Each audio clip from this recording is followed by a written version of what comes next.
Okay, so I thought we could unbox this together. Why did I buy it? I don't know if this is a thing, but I think I actually influenced myself. And by that, yes. I swear she comes every time. Yes. Okay. What are you buying now? Nothing. What have you done? Every time. We bought one of these in our big shark bundle while we were raising money, and I seen it and I thought, that looks pretty nice. I don't have myself one of those. And then the very next day, a woman done a video on it and I just answered my prayers. It was like a sign.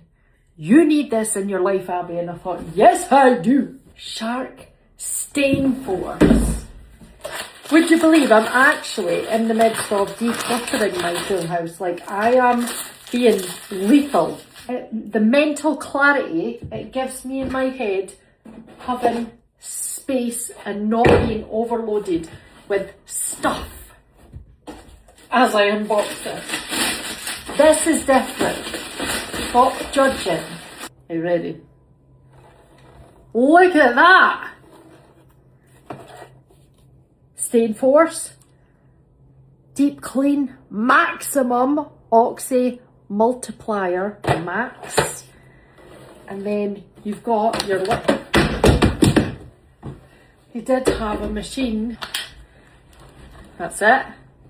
And then you've got oh my lord! All the little attachments for cleaning crevices, the works. Has it got any charge? Oh. No, it needs charge. It's flashing red. How cool is that though?